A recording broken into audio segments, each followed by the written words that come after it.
아버지 하나님 감사합니다. 나의 구원의 반석이신 하나님, 우리를 보호하시고 숨기시며 안위하여 주옵시며 동시에 그 죄악된 자들, 악한 자들을 심판하시고 이제 그 현장 속에서 우리가 하나님을 높이어 찬양할 수 있도록 주여 우리의 소리를 들어 주옵소서. 길을 막지 마시고 나를 보호하시는 주님, 주께서 심판하여 주옵소서. 주께 부르짖사오니 주여 우리에게 들어 주옵소서. 이 밤에 주님, 우리의 부르짖음과 우리의 중심을 주님 앞에 토로하오니 두 곳 모든 가정과 현장과 우리 직장과 모든 만남 속에서 하나님께 최고로 영광 돌리는 은혜가 있을 수 있도록 주장하여 주옵소서. 믿고 감사를 드립니다. 예수 그리스도 이름으로 간절히 기도 올리옵나이다. 아멘. 여러분 반갑습니다. 오늘 이 밤에 우리가 함께 나눌 말씀은 시편 28편의 다윗의 시입니다. 저와 여러분이 이 하루를 살아가는 가운데, 또한 이 한 주간 우리 일평생을 살아가는 가운데 우리가 어떤 것을 기억해야 됩니까?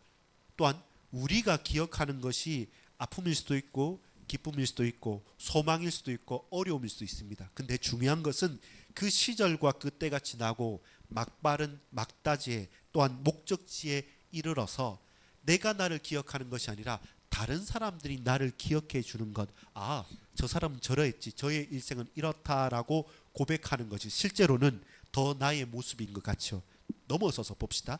하나님께서 우리의 일생을 놓고 우리의 가정을 놓고 우리의 몸된 교회를 놓고 이 교회는, 이 주의 저는, 그리고 이 나의 종 누구누구는 누구와 같아 나와 마음이 합한 자로다, 내게 마음이 합한 자로라, 이렇게 칭하여 주신다면 그것만큼 귀한 것이 어디 있겠습니까? 그래서 내가 기억하는 것이 중요하지만 내가 어떻게 기억되는가, 더 중요한 것 하나님께서 저와 여러분을 어떻게 보시는가, 그것이 우리 인생의 결론이 되고 우리 인생의 영원한 소망과 지표가 되는 것입니다. 오늘 본문은 애가입니다.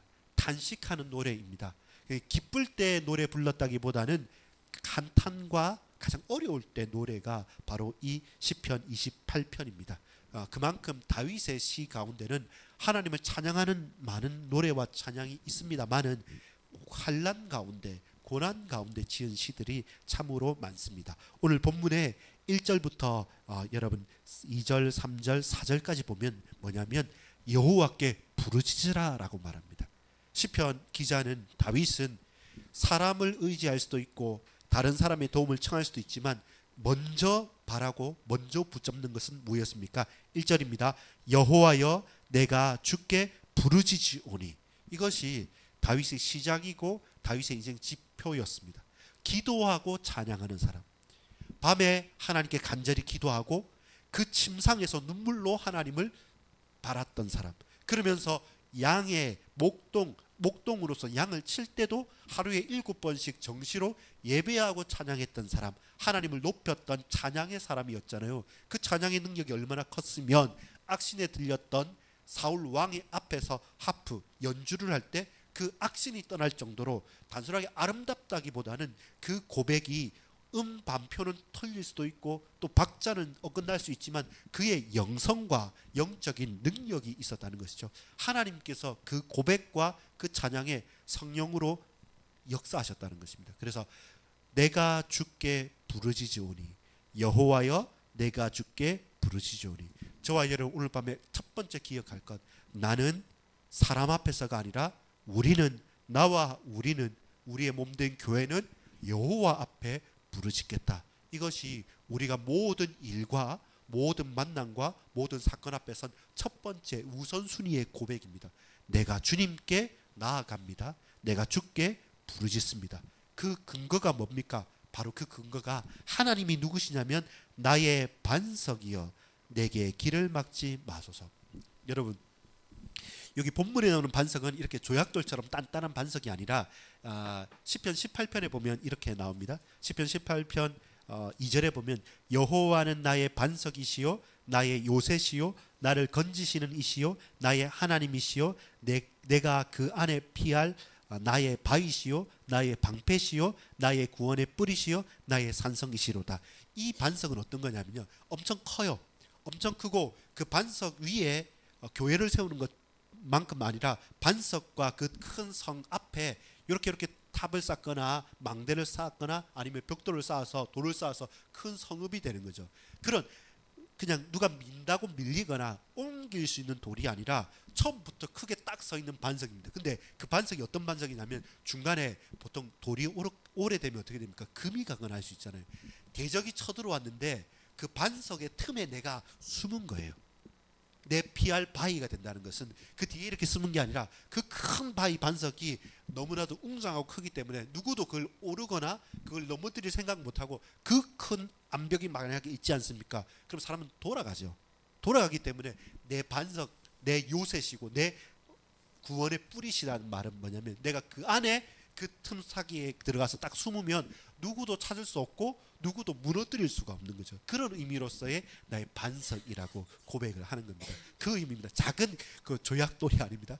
엄청 큰 돌이고 그 갈라진 틈 속에 내가 몸을 숨기면 누구도 찾을 수 없고 누구도 허물 수 없는 그 든든한 구원의 반석. 이것이 다윗이 하나님께 기도했던 이유가 되는 것이죠. 그 구원의 하나님께 간절히 부르짖는다는 겁니다.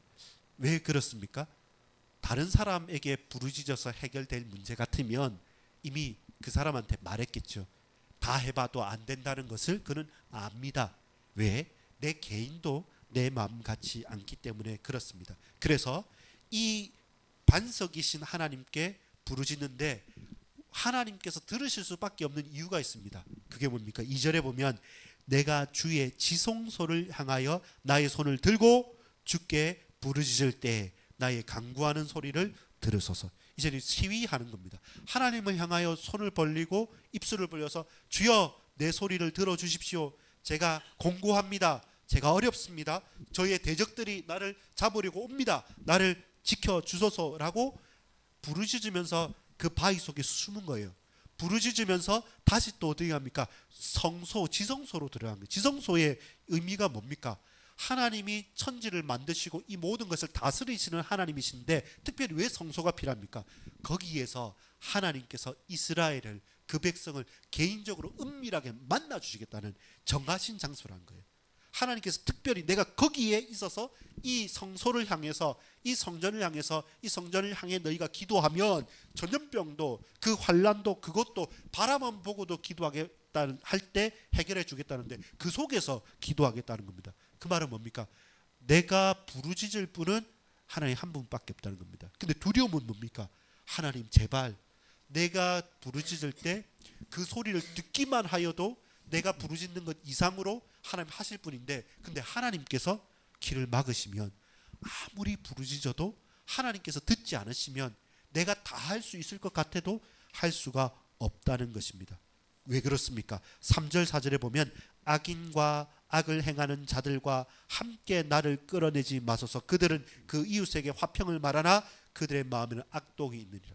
내가 악인이 아닙니다. 근데 하나님께서 안 들으시면 저도 우리도 그 악인들처럼 그들의 멸망의 길로 갈 수밖에 없기 때문에 내가 어떤 형편에서든지 하나님을 바라고 부르짖겠습니다. 그러니 주여 제발 길을 막지 마시고 내 부르짖는 소리를 들어주십시오.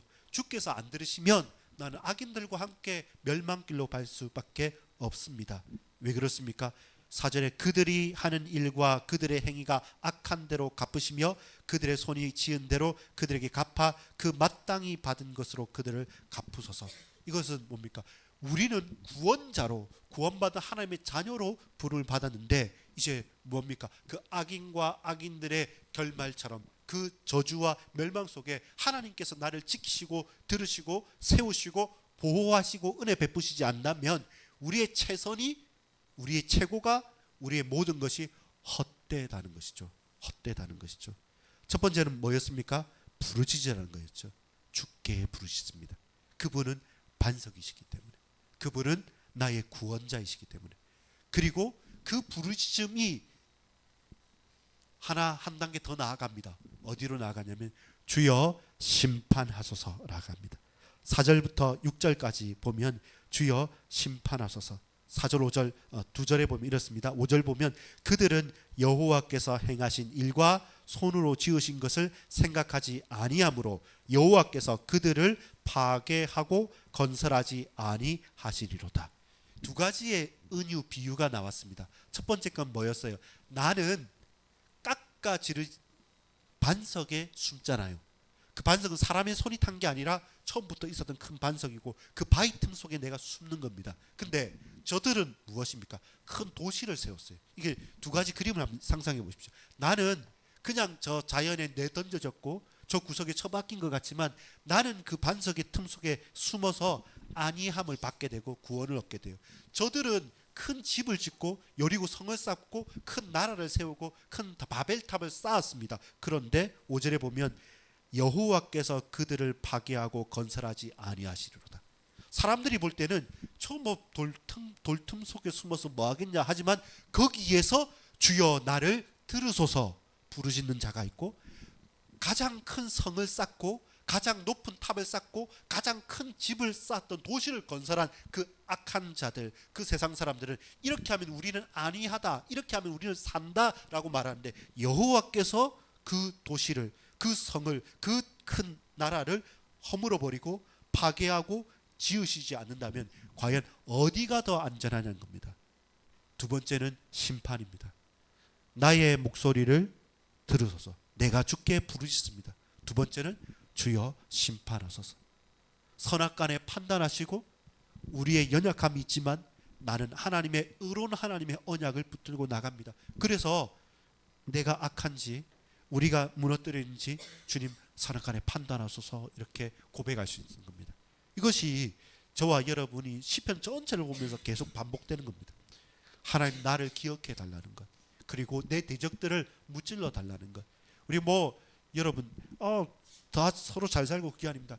반드시 우리의 공고함에 대해서 하나님께서 신원하시고 원수를 갚으시고 풀어주지 않으면 안 되는 겁니다. 이것은 머시스라고 그냥 괜찮다는 말이 아니라 하나님께서 당신의 손으로 판단하시고 심판해 달라는 우리의 기도입니다. 근데 그렇게만 하면 그냥 이것은 도덕 교과서밖에 되지 않아요. 근데 거기서 오늘 시편 기자는 한 걸음 더 나갑니다. 우리도 마찬가지입니다. 저와 여러분도 하나님을 바라고 먼저 기도하는 사람, 부르짖는 사람이 되어야 됩니다. 모든 것에서. 그러면서 우리가 우리의 행위와 우리의 걸음과 우리 인생길이 섰다 할 때 무너질 수 있기 때문에 항상 하나님 앞에서 코람데오하면서 주여 선악간에 판단하시고 나를 살펴보시고 주여 심판해 주십시오. 내가 떳떳한 것이 아니라 연약하기 때문에 더더욱 하나님을 믿고 나갑니다. 주님을 의지합니다. 그래서 항상 의지하면서 주님을 바라고 그 복음 안에서 살기를 원합니다. 나를 지켜주십시오 하면서 심판을 간구합니다. 근데 그게 거기서 끝나는 것이 아니라 6절부터 9절까지 무엇입니까? 찬양입니다. 주여 부르짖습니다. 주여 심판하소서. 주님을 찬양합니다. 이게 우리 인생 결론이 되는 거죠. 주님을 찬양합니다. 6절 읽어보겠습니다. 같이 읽읍시다. 여호와를 찬송하며 내 간구하는 소리를 들으심이로다. 그렇죠. 막 들어달라고 했는데 계속 하나님 길을 막는 것 같고 그 반석에도 숨기도 하고 다 하는데 하나님 과연 내 기도에 응답하는가라고 고민도 있고 그런데 저 악인들은 잘 되는 것 같고 큰 도시는 생기는 것 같고 하지만 하나님께서 그 곳을 무너뜨리고 그들을 이벌하여 주십시오라고 하는데 이제 시편 기자는 고백하는 거죠. 여호와를 찬송하며 내 간구하는 소리를 들으심이로다. 하나님께서 들으셨다는 겁니다. 내 간구하는 소리를 들으시고 주께서 심판하셨고 주께서 내 목소리를 길을 막지 않으시고 길을 열고 들으셨다는 겁니다. 그래서 우리는 뭐 할 수 있습니까? 여호와를 찬송할 수 있습니다. 세 가지입니다. 여호와께 부르짖으라. 여호와여 심판하소서. 여호와를 찬양합니다. 이것이 우리의 하루의 삶에 사실상 세상 사람들과 일들을 대하면서 그들을 무시하거나 멸망하는 게 아닙니다. 주님이 아시지 않습니까? 선악간에 심판하시고 말씀대로 판단해 주십시오. 그 말은 무엇입니까? 나도 그들도 세상의 법정에 서는 것이 아니라 세상의 룰에 따라가는 것이 아니라 하나님의 말씀 앞에서 내가 살겠다는 계속 고백입니다. 수많은 사람들이 세상에 많은 말들이 있지만 그 말들 가운데 희미한 음성 속에서 하나님의 말씀을 붙들고 판단받으면서 살겠다는 겁니다. 그러면서 우리가 연약하기 때문에 반석이신 하나님 앞에 또 간구하고 또 간구하고 또 간구하고 합니다. 근데 여러분 결론은 무엇입니까? 하나님께서 저와 여러분의 그 목소리를 귀를 막고 외면치 않으시고 들으셨다는 겁니다. 하나님께서 도저히 심판할 것 같지도 않고 도저히 게임도 될 것 같지 않은데 그 일들을 선악간에 판단하시고 하나님께서 말씀대로 이루고 가고 계신다는 겁니다. 그래서 우리가 믿음을 가지고 말씀 속에서 고백할 수 있는 건 뭐냐면 여호와를 찬양합니다. 여호와께 부르짖고 여호와께 심판을 받고 여호와께 찬양하는 것, 그게 우리 인생의 결론이고 목적입니다. 여러분, 이 하루를 마무리하면서 하나님을 찬양합시다. 또 찬양합시다. 또 찬양합시다. 왜 그렇습니까? 예수께서 내 가정을, 우리 교회를, 나의 인생을 세우셨기 때문에 그렇습니다. 우리는 하나님 살아계시냐 하고 바쁘게 그냥 지나쳐 버렸죠. 근데 돌이켜보니까 오늘 그때도 하나님께서 선하신 손길로 나와 함께 계셨구나, 임마누엘 하셨구나. 그때 하나님께서 내게 그런 만남과 그런 일들을 허락하지 않으셨다면 나 어떻게 살았겠지라고 우리가 가슴이 철렁할 만큼, 혹은 얼굴이 빨개질 만큼, 부끄러움을 한 만큼 하나님이 아니었으면 나는 살 수 없겠구나라고 하는 매일의 임마누엘을 우리는 지키심을 고백하는 겁니다.